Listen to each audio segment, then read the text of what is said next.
Hello everybody and welcome back to my channel. So today I'm doing this little illustration here. Now I've actually done the sketch digitally on my iPad and I've printed it out to show off the sketch. And basically I'm going to trace over my sketch using my light box. So yeah, let's get into it.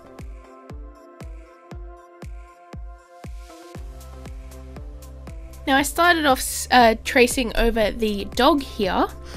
And yeah, I don't know, I thought it was pretty cute because originally I didn't have a dog in the illustration. It was just her and she's like kind of, you know, harvesting fruit kind of thing. And I don't know, I thought it needed something a little extra, so I added the little dog in there and it actually kind of looks like it's part of a story now, which is actually pretty cool.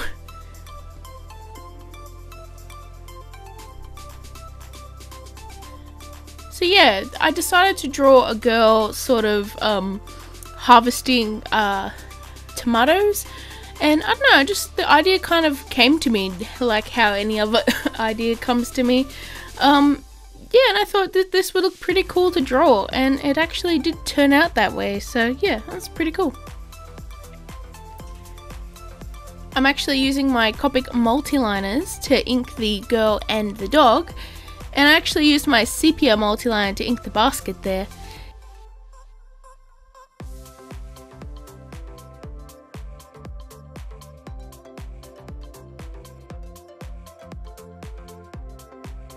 And yeah, as you can see, I'm actually using some pencils to outline the plants in the background. Because, I don't know, I don't have a green multiliner, but also I kind of don't mind pencil outlines for things like in the background that, you know, you don't want to add too much emphasis to.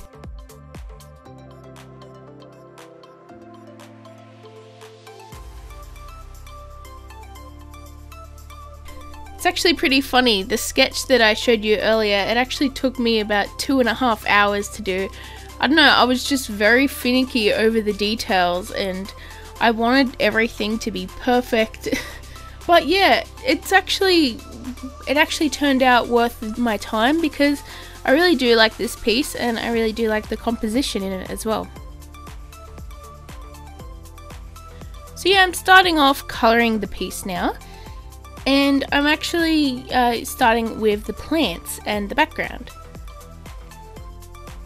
Sometimes I like to do the background first before I do the figures, because I don't know, when you colour and shade the figures, you're doing it to how it looks with a white background, but then once you finish the background and you look back at the figure and it's like, oh, you know, this needs darker shading, or this needs brighter highlights, you know, to make the figure stand out better. So my way around it is that I usually try to do the background first, just because I can get a better scope of how I want the figure to look. Yeah, now I decided to do a sort of cobblestoney wall behind the tomato plants there, and I actually wanted to use my warm greys for that, but my warm greys are actually pretty dry at the moment. I haven't bought any inks for those ones yet. So yeah, I tried to go over it with my Milky White, which is an E coloured marker, and it sort of worked, but not really, but it doesn't matter because I still like the end result. I just think it would have been a bit better if I actually had my warm greys, but what can you do?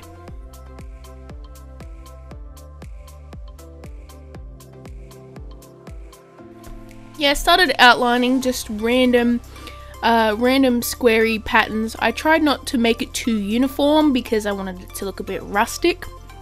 And yeah, I actually really do like the pattern behind the plants there. I think that it looks pretty nice.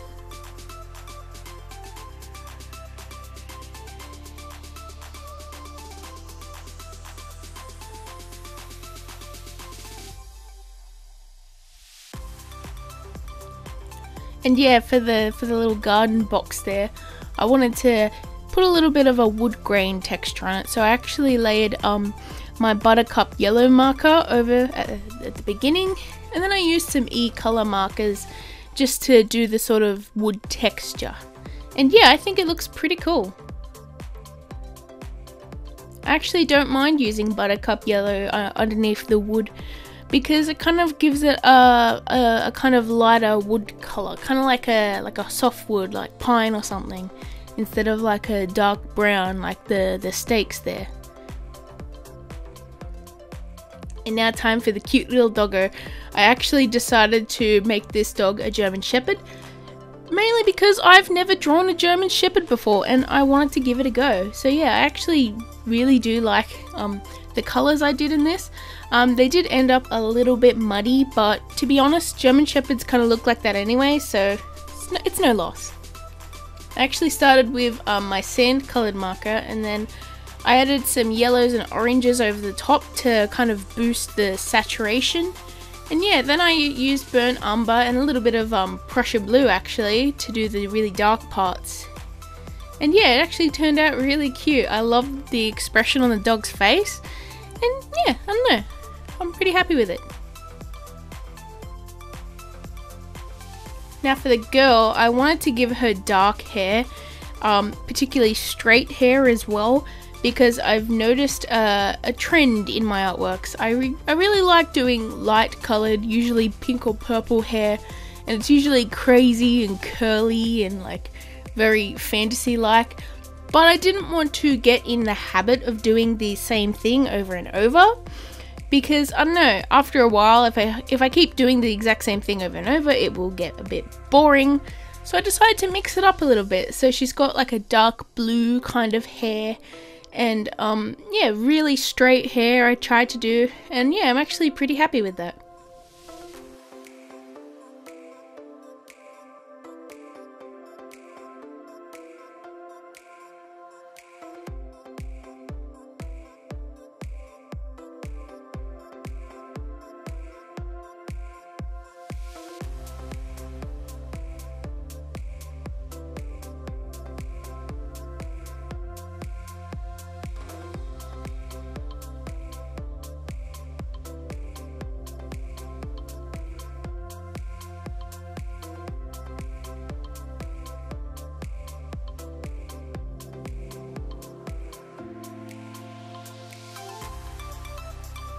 Now for my usual skin tones, I used a bit of milky white, and then I used a little bit of sand as well, and I actually used a bit of purple in the shadows to shade, which I usually like to do.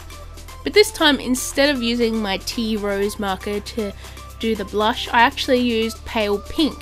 And yeah, it gives it a sort of different feel. I think it's a bit more pinky, but I think it actually suits her, and yeah, she looks pretty, I think.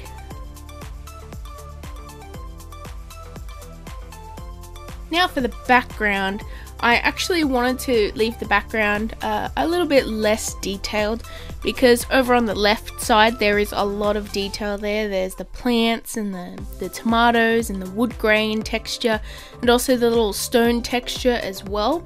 So I wanted to contrast it a little bit with the sort of blurry kind of background. You see this a lot in photography actually, because like it will be focusing on the figure and then the background will be sort of blurred, and yeah, it actually kind of gives it a bit of depth, and I actually really wanted to try that for myself. And yeah, I actually really liked it. I liked the soft feel of the background and the light happy colors and the tree as well. I think it turned out alright. Now for final touches, I'm just using a bit of pencil here and there, just to add a little bit more texture to her hair, some highlights like on her shirt there. I'm actually very happy with that shirt. It's the sort of checkety, you know, t-shirt that's pretty common, and yeah, no, I'm pretty happy with this drawing. I think it turned out not bad, especially since I was very rushed. I actually have this video up a day late, if anyone noticed, and I'm really sorry about that, but I've been very busy preparing for my little Christmas thing that I'm going to be doing. But yeah, I hope you guys enjoyed this video. Make sure you hit like and subscribe to get your scribble fix. Haha, get it? And yeah, I will see you in my next video. Bye everyone.